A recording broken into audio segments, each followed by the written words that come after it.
Frederick, Maryland. More than 40 years after his death, the body of former CIA scientist Dr. Frank Olson has been exhumed. Olson's son Eric is convinced his father was murdered by agents of the American government because he wanted to leave the CIA. Dr. Frank Olson was an expert for anthrax and other biological weapons and had top security clearance. Forensic pathologists at George Washington University performed an autopsy and concluded that Olson probably was the victim of a violent crime.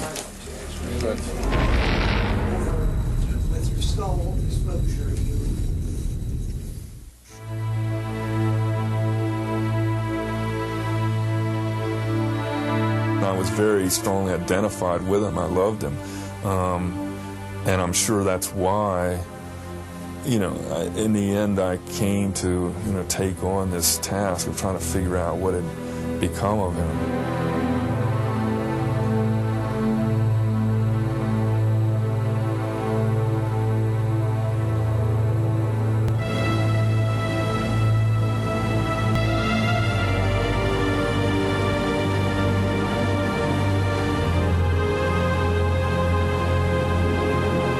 It has been 8 years since the exhumation. Eric Olson is still searching for the reasons behind his father's death in November of 1953. Eric was 9 years old at the time. It's a quest he inherited as the oldest of 3 children, to solve the mystery of their father's death. My real memories of my father are not very, many or very clear, because the trauma of his death really kind of darkened a lot of these memories. His death was, so dark and so unmentionable. I mean, after he died, it was a subject that one couldn't really go near. Eric Olson has returned to live in the house his father built for the family in Frederick in 1950. Back then, Olson Sr. was one of the biochemists responsible for the Biological Weapons Center the U.S. Army ran nearby. The anthrax letters that killed 5 and caused illness to several others have haunted Eric ever since. Could there be a connection between his father's death 5 decades ago and the acts of terror taking place today? We've been exposed to anthrax. Fight against anthrax. I don't have anthrax. Confirmation that anthrax killed 2 Washington postal workers. One man is dead. Being nervous these days. Those are the facts. It feels like every time we've been exposed to anthrax, which serves the White House. The deadly disease that frightened America after the terrorist attacks on September 11th seems to have come from the same U.S. Army laboratory in Frederick, where Olson had worked, Fort Detrick. The Biological Weapons Lab was founded in 1943. At the time, the Americans feared Hitler might attack the Allied troops with a virus or bacteria. They quickly produced a gas mask and anthrax weapons in order to be able to strike back in kind. Monkeys and chimpanzees, mainly protective masks and clothing that resist bacteria. Dr. Frank Olson, an Army captain and one of the first scientists at Fort Detrick, worked together with Norman Cournoyer. The two became good friends. Their first sons were born within a few days of each other in 1944. We worked about 5 months in this thing called aerosols to see if we could take and test gas masks and impregnated clothing to see how good they were. And then one day he was transferred to working on hot agents. He said, "Norm, how about working for me in the hot stuff?" That's what we always referred to it. N was anthrax, X was botulism, and so forth.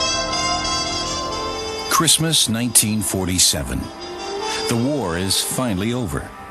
Norman and his family celebrate together with Alice and Frank Olson and their children.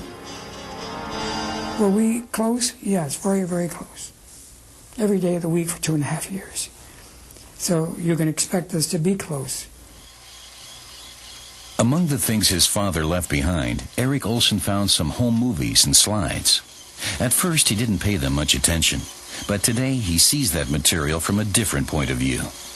Might it contain any indication of the secret anthrax research his father was doing after the war? Frank Olson made a hobby of home movies. These scenes reveal nothing of his secret task involving deadly weapons. They show the perfect world of a young father, captured with the latest 8mm camera to hit the market. Afterwards, Frank Olson turned to photography. He brought home a lot of slides from his many travels. His photographs also primarily show private moments. Frank and his wife Alice and son Eric in 1945. Mr. and Mrs. Olson in 1947 with son Eric and daughter Lisa. Christmas 1949 in a tuxedo. Alice had given birth to their third child, Nils, in the meantime. The whole subject of the relationship between a wife and a husband who's doing, top secret classified work is a subject one could discuss at some length, because the wife, I think, develops, uncanny kinds of intuitions about all the things that are not being said, and she knows the limits of what she can ask. And for quite a long time, I think, possibly ever since my father began working at Detrick, actually, that the whole issue of the monkeys dying was a very delicate matter for him. And when he would come home from work for lunch and have a certain kind of expression, she would immediately know that this meant that morning all the monkeys had died, which meant that the experiment had been a success. Arthur Vidic is Frank Olson's brother-in-law. Their families regularly spend their summer vacation together. Vidic remembers Frank Olson as an American patriot who was enthusiastic about working for the Army's biological weapons program. He was a person who believed in what he was doing, who felt that the work that he was doing at the center in Frederick was important for the United States. He considered himself a terribly loyal and patriotic person. That kind of an attitude of loyalty was one way of expressing your Americanism. Dr. Frank Olson had worked for the U.S. Army's Biological Weapons Laboratory for exactly 10 years when he died in New York in the wee hours of November 28, 1953. He spent the night at the Hotel Pennsylvania, along with a CIA agent who was there to guard him. That night, Frank Olson plunged to his death from his room on the hotel's 13th floor. It was said through a closed window.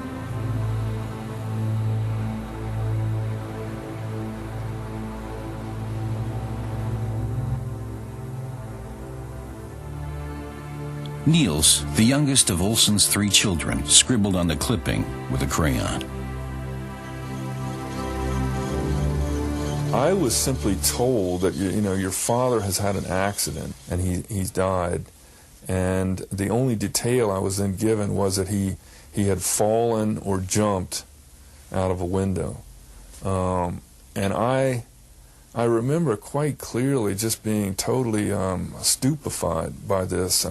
Because as a 9-year-old, I was old enough to have some idea of cause and effect, and I had no idea what does it mean to fall out of a window. I mean, how do you fall out of a window in the middle of the night? What is that? Eric didn't understand, and for his mother, the subject of his father's death became a taboo. The search for the circumstances surrounding the mysterious death of Dr. Frank Olson begins in 1945 with the liberation of the concentration camp at Dachau, Germany. American troops discovered the corpses of hundreds of prisoners who had been murdered or starved to death. Many of the survivors told U.S. doctors about cruel experiments the camp's doctors carried out using disease, germs, and various drugs. A few weeks later, at Konsberg Castle north of Frankfurt, the scientific elite of Nazi Germany is arrested and questioned by American officers. The name of the project is Operation Dustbin. The American military hopes to evaluate and exploit the findings German researchers made during the war. Among the prisoners at Konsberg Castle is rocket scientist Professor Hermann Oberth, who collects autographs from his colleagues. Some of the leading scientific experts in Nazi Germany had been involved in biological warfare, testing the effects of deadly germs on human beings in Dachau and other concentration camps. One of them was Professor Kurt Blume. Blume was the Third Reich's Deputy Surgeon General and the man behind German research into biological weapons. Blume will be among those charged in the case against concentration camp doctors brought before the military tribunal in Nuremberg. He will face the death penalty. In spite of the fact that there is enough evidence against him, Kurt Blume will be acquitted in Nuremberg. The Americans have other plans for him.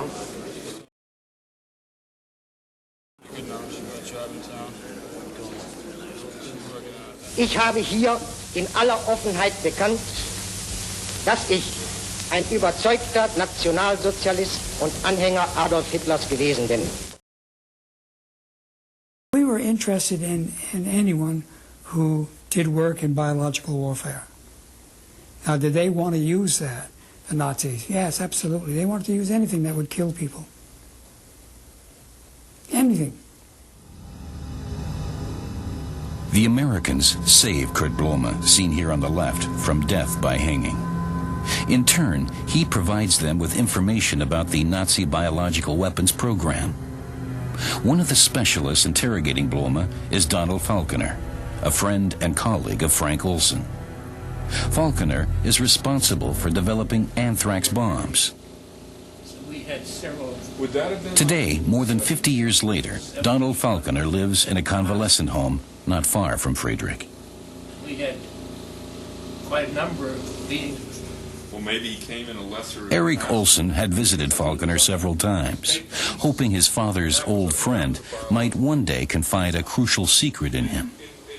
But Falconer refuses to say anything, feeling bound by his military oath, and he doesn't want to be interviewed.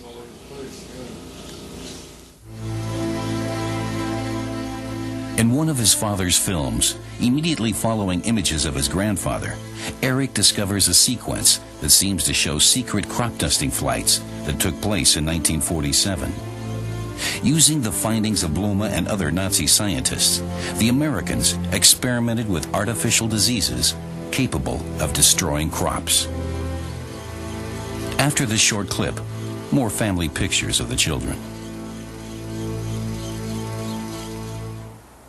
Meanwhile, in Fort Detrick, a massive arms program is taking place with bacteriological weapons, primarily anthrax spores, which have proven to be highly resistant and therefore suitable for biological warfare. Anthrax is cultivated in this building, then placed in bombs. The Americans are concerned about the Soviets' biological arsenal. If the Cold War should ever turn hot, deadly bacteria might be used as weapons.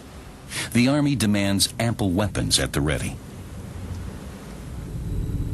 Frank Olson often accompanies the Air Force to test germ warfare in the field, for example on the Caribbean island of Antigua. These tests are carried out to monitor the spread of diseases under realistic conditions. Most of the tests Olson's team carries out in the Caribbean and on the Alaskan tundra deal with relatively harmless bacteria, but some tests are conducted using actual pathogens called hot stuff. We didn't use anthrax, we used Bacillus glabigii, which is very similar an spore as anthrax is. So, to that extent, we did do something that was not kosher, because we picked it up all over. I mean, it was picked up months afterwards. We'd ride in limousines. It's an easygoing life they led, but they have a secret mission. In California, Olson and his team drive up the Pacific coast in a yellow convertible to prepare an experiment to take place over San Francisco Bay. Spores will be released in order to test the city's vulnerability to an act of Russian sabotage. Frank Olson loves life and has little interest in following rules. His unconventional manner seems inconsistent with his job working for the Army. In October of 1949, Olson is suspected of disclosing government secrets. He is interrogated by military intelligence. Olson was mildly impatient with the questioning conducted during the course of this interview. This attitude is regarded as typical by persons at Detrick who are acquainted with him. Olson is violently opposed to control of scientific research, either military or otherwise, and opposes supervision of his work. He does not follow orders and has had numerous altercations with MPs. He was very, very open and not scared to say what he thought. For that matter, to the contrary. He didn't give a damn. Frank Olson pulled no punches at any time. And I don't know, I think that that's what they were scared of, I'm sure. He did speak out anytime he wanted to. And so, was he going to be caught on this? Could be. Could be. As the scientist responsible for biological warfare experiments, Frank Olson was among the most important holders of confidential information during the Cold War. November 1953. 4 years after he was suspected of disclosing secrets, an accusation that was never proved.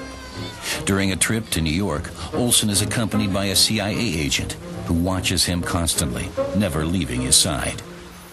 Olson and the CIA agent take a room in the famous Hotel Pennsylvania. So, what are they doing in New York? Armand Pastore is the manager of the hotel. He is on duty that night when Frank Olson falls from the 13th floor, landing on the sidewalk in front of the hotel. He was laying there looking at me, trying to speak to me. A very earnest look in his eyes, you know, wide open. But there was blood everywhere. There was blood from his nose, blood from his eyes, blood from his ears. There was a bone protruding from his left arm, sticking straight out. And then we kept trying to speak to him. But we were not really communicating because I couldn't understand anything he was saying. And then finally he died. Pastore notifies the police and accompanies them to the 13th floor. In the meantime, he has determined that Olson must have fallen to his death from 1018A and that there was probably another person in the room at the time. Wait a minute, I said. It's possible somebody is in there. And then they became alert, and they pulled their guns out. So you open the door, we'll go in. So I opened the door with my key, and they rushed in. And here this guy was sitting in the commode with his hands on his knees, his head up, hands up to his head. And they said, "What happened?" Cops said, "What happened?" He said, "I don't know, I just heard a crash of glass. And then I see Frank Olson's out in the street. I looked out the window and he's down in the street." The CIA shadow testifies that he was fast asleep and didn't hear Olson get out of bed. He can offer no explanation for the suicide. He has nothing else to say. He makes no statement regarding the reason the two were visiting New York. The case is closed quickly. No one is interested in the telephone call that someone made from Olson's room immediately following his death. So the operator said, "Yeah, there was one call out of that room." And I said, "Yeah." I said, what was the conversation?" He said, "Well, the man in the room called this number out in Long Island, and he said, well, he's gone." And the man on the other end said, "Well, that's too bad." And they both hung up. Was that the CIA agent reporting that he had solved the Frank Olson problem in the Hotel Pennsylvania? Eric Olson in New York. For years now, he's been searching for witnesses who might know something about his father's death, which he considers to be a murder perpetrated by the CIA. He wants to know the motive. Was the government afraid Frank Olson might reveal state secrets? The recent terror attacks involving Anthrax were a shock to Eric. Information that Anthrax killed 2 Washington postal One man workers. is dead. Being nervous these days. Those are the facts. It feels like every time. We've been exposed to anthrax. Which serves the White House. Eric finds himself wondering about a lot of things. Was the anthrax terrorist one of our own? Is that the reason he hasn't been caught? Because he knows something no one else should find out about. A secret his father knew too? In a suburb of New York, Eric Olson meets longtime CIA veteran Ike Feldman. In the 50s, he worked in drug enforcement. At least, that was the official version. Although Feldman never met Eric's father personally, he discovered some information about the circumstances of his death. Well, the source that I had was in the New York City Police Department. It was the Bureau of Narcotic Agents, and it was the CIA agents themselves. They all saying the same, that he was pushed out the window, that he didn't jump. People who wanted him out of the way said that he talked too much, and he was telling people about the things that he'd done, which was American secret. If you work on a top government secret, city secret, state secret, and it spills out to people that you shouldn't know, there's only one way to do it: kill him. In April of 1950, Dr. Frank Olson received a diplomatic passport, unusual for an Army scientist. Did he have a new job? In the following years, he traveled often to Europe, including making several trips to Germany. Well, he was a member of the CIA. I only found this out after he told me about it, because I didn't know it, because to me he was a captain, and that's all I knew about it at first. But it turns out that he was a CIA agent, and he stayed on, and right on through to 1953. Pictures taken in Frankfurt and Heidelberg will later turn up among Olson's slides. These cities were home to the U.S. Army's most important facilities in Germany. There is also a picture of the top-secret CIA headquarters in Germany, located in the building of I.G. Farben, in the heart of Frankfurt. What is Olson's new assignment? He is now working in an area that has nothing to do with biological weapons. Here, in the German offices of the CIA, the biochemist is conducting important conversations with U.S. intelligence officers.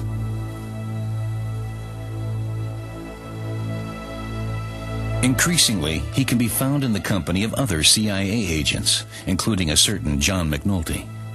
It has to do with a top-secret project to use chemicals, drugs, and torture on human beings in order to break their will and make them submissive. Brainwashing. The code name for this operation? Artichoke. The team would enjoy the opportunity of applying artichoke techniques to individuals of dubious loyalty, suspected agents or plants, and subjects having known reasons for deception.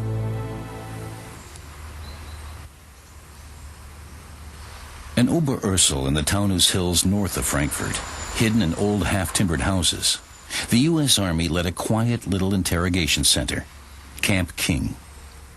It was primarily Soviet agents and defectors from East Germany who were kept here, people the CIA considered to be communist spies.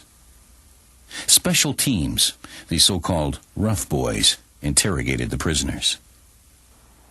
Former SS member Franz Gaidosch was hired just after the war by the Americans to tend the bar in the officers' mess at Camp King. Sometime in the year of 1952, in the top-secret interrogation center, Gaidosch runs across another German, Professor Kurt Blume. For a long time, Blume was a doctor at Camp King. He also ran the clinic. He was a protege of the Americans and had been a concentration camp doctor. He conducted experiments. The American officers who lived the good life at Camp King aren't disturbed about Blume's past. Was the former concentration camp doctor expected to lend his experience for their own planned experiments on human beings? A CIA consultant began planning the artichoke experiments as early as September of 1951. The conversations at Oberursel pointed up signs and symptoms of drugs that might be used. We should look into the use of amnesia-producing drugs. Of course, their methods were not humane. They exerted a lot of pressure. There are ways of breaking people. At Camp King, they were notorious, the rough boys. Anything somebody didn't want to reveal, they would try to get it out of them.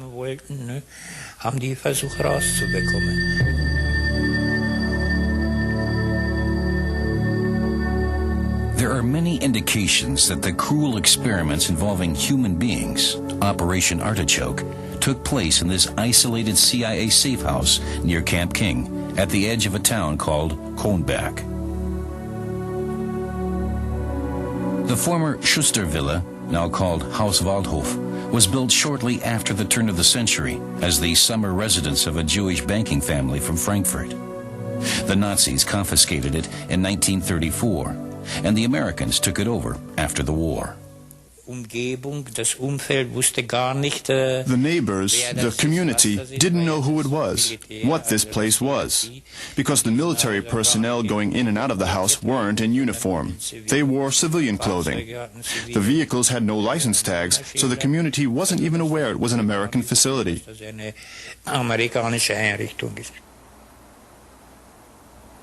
At Haus Waldhof, in June 1952, the CIA begins conducting brainwashing experiments using various drugs, hypnosis, and probably torture.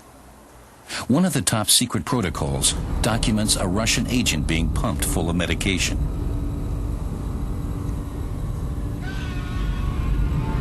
The goal of the experiments is to manipulate the human mind in order to extract secrets from its subjects, and then to erase their memory so they can't remember what happened to them.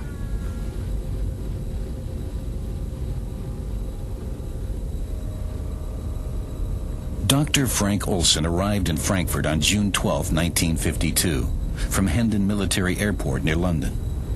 He left the Rhine mine region 3 days later, on June 15th. On June 13th, experiments are conducted with patient number 2, a suspected Soviet double agent. He was trouble after he came back from Germany one time. He came back and he told me, he said, "Norm, I'll tell you right now, you and I never talked about this, but hey, you know, we're both grown-ups and this was rough." He said, "Norm, you would be stunned by the techniques that they used. They made people talk. They brainwashed people. They used all kinds of drugs, all kinds of torture." The CIA's unscrupulous experiments on human beings continued the Nazi drug experiments they learned of during the liberation of the Dachau concentration camp. They were using Nazis, they were using prisoners, they were using Russians, and they didn't care whether or not they came out of it or not.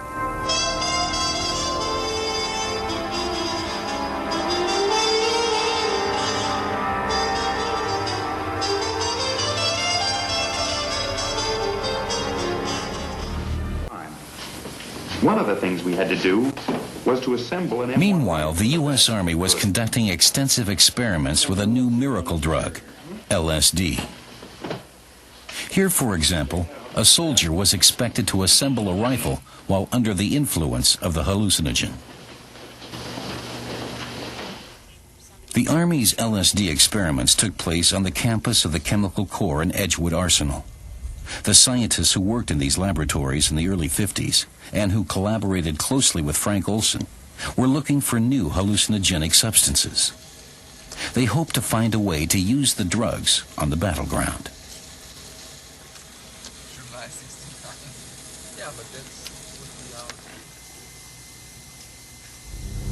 A chemist from former Nazi Germany, Dr. Fritz Hoffmann, had been hired a few years earlier to spur the search for new behavior-modifying substances.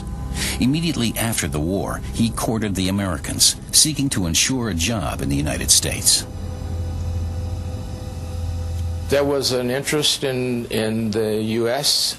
during that time in looking at mood-altering drugs, from LSD to conucleomethyldimensolate and other possible mood-altering drugs. Fritz was interested in that area as well. Several weeks later, on a windy... After its experiments on soldiers, the Army saw potential in using LSD and other drugs to sedate and dope enemy troops. In short order, it would be possible to conquer territory without a fight. His physical actions were noticeably slower.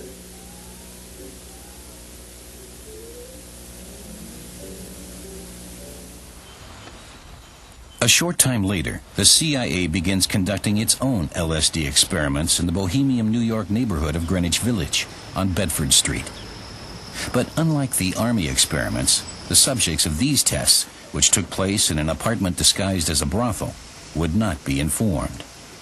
The CIA hired prostitutes to pour LSD into their customers' drinks and then lure them into revealing secrets. My purpose was to see that we got guys up there who we wanted to talk, and through other people we got prostitutes to come in and speak to these guys. And these prostitutes would put something, which I found out later on was LSD, into the drink and make them talk. Either they wanted to talk about narcotics, security, or crime.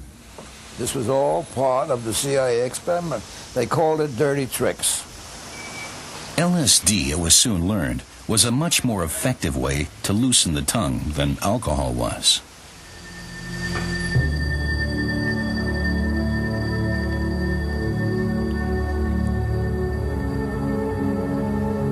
Deep Creek Lake in western Maryland, a 3-hour drive from Washington. In an isolated vacation house at the edge of the lake, the CIA's Dirty Tricks Department converged here for a meeting with 10 of its scientists in November 1953.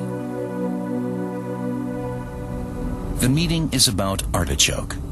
According to the invitation, it was a conference for sports journalists. But in reality, the participants, one of them Frank Olson, were to be placed under the influence of LSD. One of the drinks has been spiked. Later, it will be said the CIA was conducting a kind of self-test, but without the knowledge of the participants. I don't think, again from what I heard, that he was drugged because he was a security agent. He was drugged because he talked too much. When Frank Olson was later briefed about the LSD experiment, he knew immediately what it meant. They had interrogated him with artichoke techniques.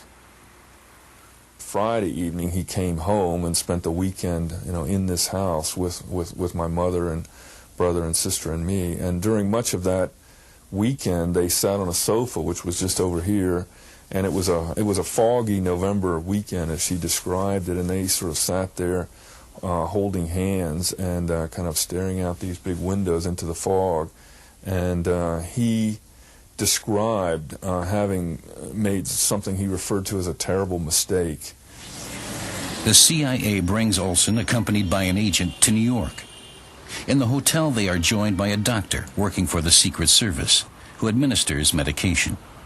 Frank Olson has become a security risk, but it seems the CIA has already found a solution.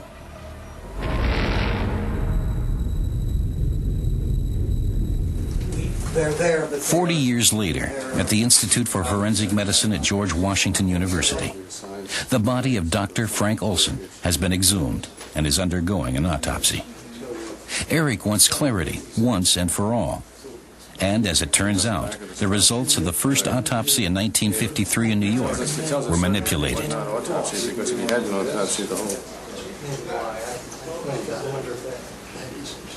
A report from New York City in the medical examiner's office, which I had before me, was totally inaccurate in some very important respects. It talked about lacerations, cuts of the flesh that in all probability might have been caused by glass in the course of his fall. There were no lacerations. They were not there. Totally non-existent. We also noticed immediately that he had a hemorrhage, which we call a hematoma. It's what we call a subgaleal hematoma, which is under the skull by the frontal bone. That is only reasonably explainable as having occurred by reason of his being, shall we say, silenced, being rendered unable to defend himself so that he could be tossed out the window. Stars arranges to visit the Pennsylvania Hotel with Armand Pastore, the hotel manager who found Frank Olson that night. Afterwards, he makes his judgment. It is my view, and that of a number of my team members, not all of them, but a number of my team members, that it was homicide. That would mean Frank Olson was first knocked out by a targeted blow and then thrown out of the open hotel window.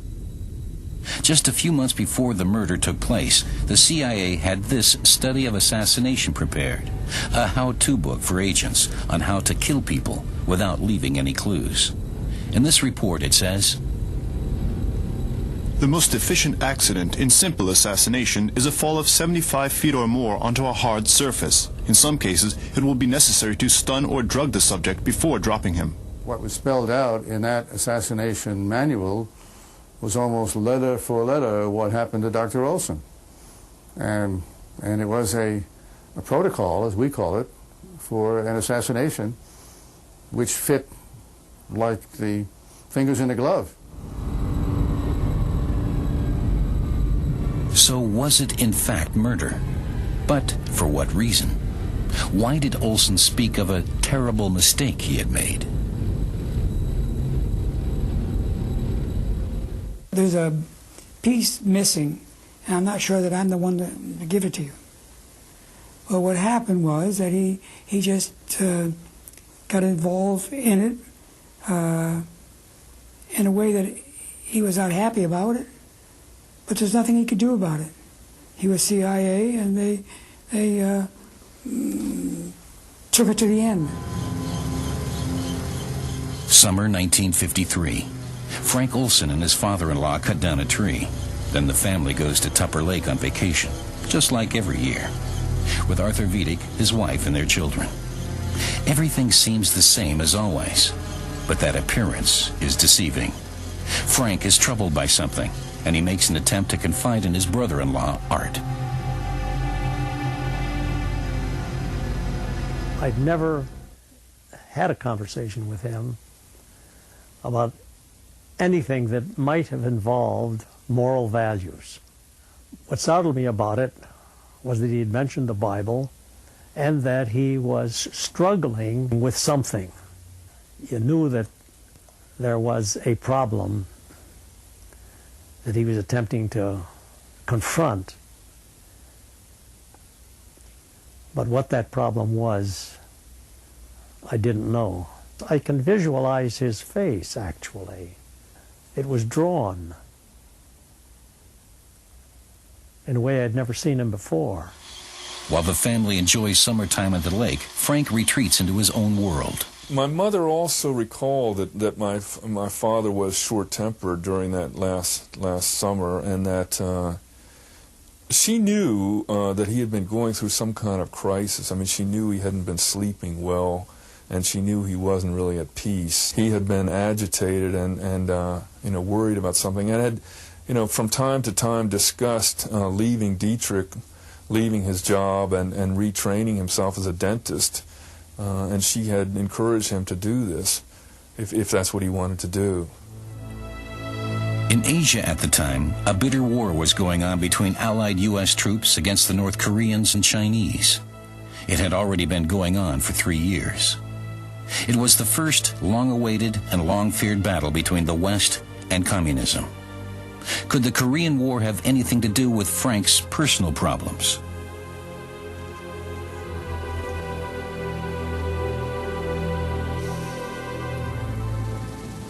He still has an office here in Fort Detrick, in the U.S. Army Center for Biological Weapons. At the same time, he is working for the CIA. Among the tasks of the Dirty Tricks Department in Building 1412 are brainwashing, drugs, and torture, as well as murder by means of poisons and bacteria. On July 17, 1953, Olson celebrates his 43rd birthday with friends. A few days later, he leaves for the last trip he will ever take. He took his movie camera. First stop, London. First objects filmed, Big Ben and a parade on the Mall. Then on to Paris. Near the Eiffel Tower, his two CIA colleagues sit in a sidewalk cafe and watch pretty French girls go by. On the left is John McNulty.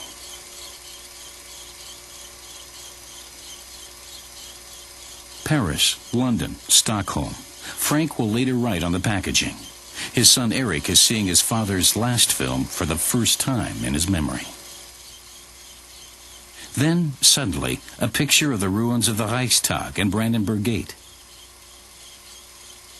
The Soviet memorial for the victims of the Second World War. So Frank Olson was also in Berlin early in August 1953. In Zehlendorf, he photographs the headquarters of the American Army. Is Frank Olson on a secret artichoke mission? Several top-level communist agents were being interrogated in Berlin at the time. It was a time of intense political and military tension in the divided city, just weeks after the civilian uprising in the Soviet sector. At the Army headquarters in Berlin, Olson apparently witnessed brutal interrogation methods.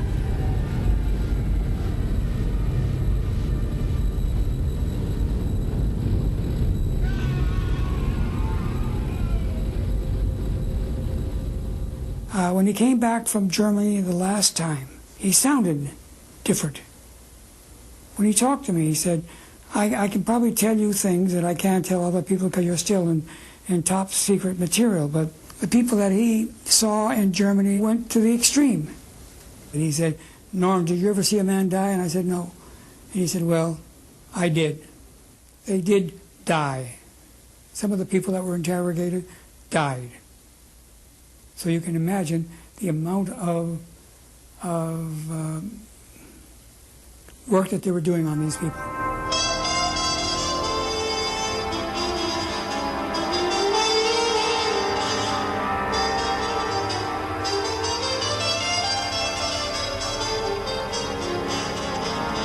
He said that he was going to leave. He told me that. He says, I'm getting out of that CIA, period. In Korea, it's just a matter of days before the first American prisoners of war will be released. Some of them will face charges of high treason because they accuse their own country of conducting biological warfare. When my son asked me what I did in Korea, how can I tell him that I came over here and dropped germ bombs on people, destroying and bringing death and destruction? How can I go back and face my family? Are their accusations accurate, or are they themselves the victims of communist brainwashing? One thing is for certain, back home in freedom, the soldiers making these confessions will be interrogated again, using drugs and torture by their own people. All hands agreed that among the returning POWs from Korea, the hardcore group and those who had been successfully indoctrinated were excellent subjects for artichoke work. The American soldiers who claimed to have committed biological warfare were apparently manipulated using artichoke techniques. This is documented in CIA papers, and indeed, all discredited their confessions. I did sign a confession relating to germ warfare, but the statements contained in this confession were false. They were obtained under duress from the Chinese communists. And by making these statements, I deliberately attempted to put in as much as was false and ridiculous as I could possibly get away with. I took an oath when I left the Army I wouldn't talk about that. I'm sorry. The Korean War Memorial in Washington honors the Americans who died in that fight. Of those who returned, some were interrogated by the CIA using cruel methods and forced to rescind their confessions. But were the confessions the truth?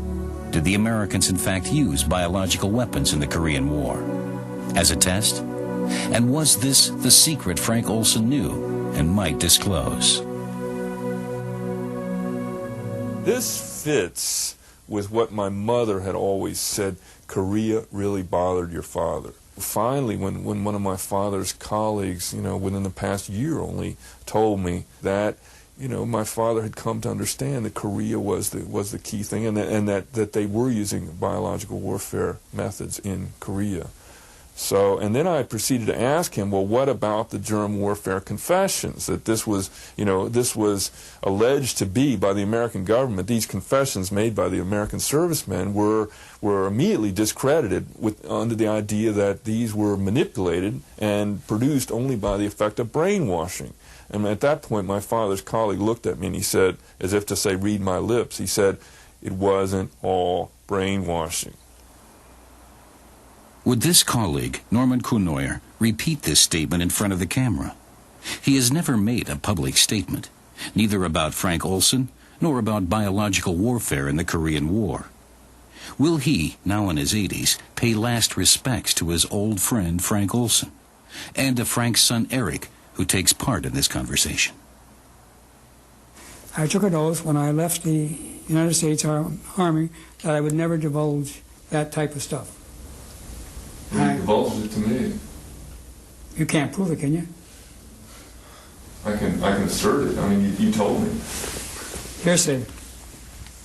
So you don't want to say it? No, I don't want to say it. But there were people who had biological weapons, and they used them. I won't say any more than that. They used them.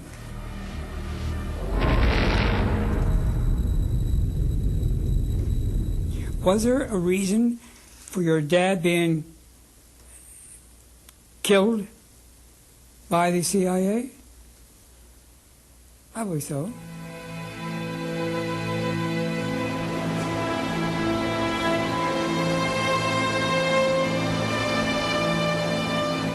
Around Frederick, Maryland, where Frank Olson lived while working for both the U.S. Army's secret biological warfare program and the CIA, the FBI is still looking for the Anthrax terrorist. For months, the largest investigation in the history of American criminal justice has been underway. Should the perpetrator be accused and the case come to court, the government in Washington might be forced to reveal what Eric Olson believes is top-secret information about illegal research on biological weapons, about the use of anthrax in the Korean War, and about his father's murder.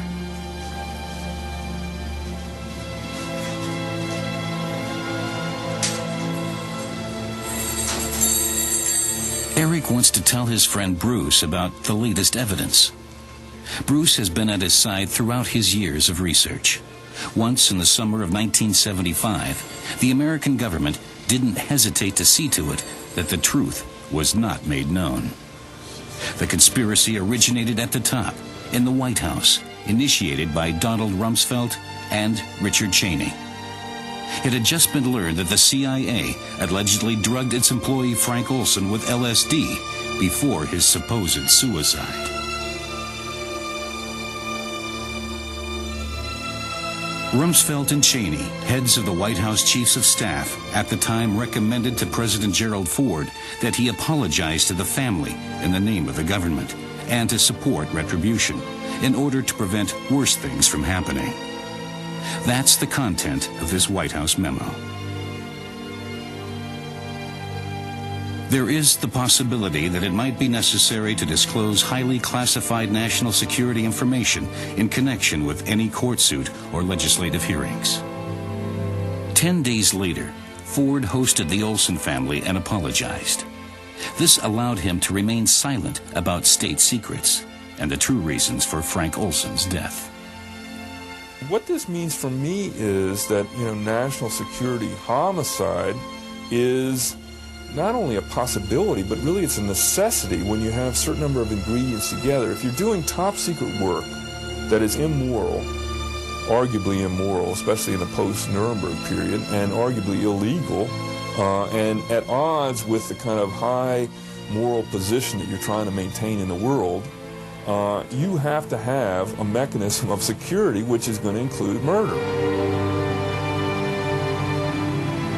The two politicians who collaborated in the conspiracy in 1975, Rumsfeld and Cheney, are back in power as Vice President and Secretary of Defense of the government of the United States. The Frank Olson case, it seems, is far from closed, even 50 years later. That, at least, is one thing of which Olson's son is now certain.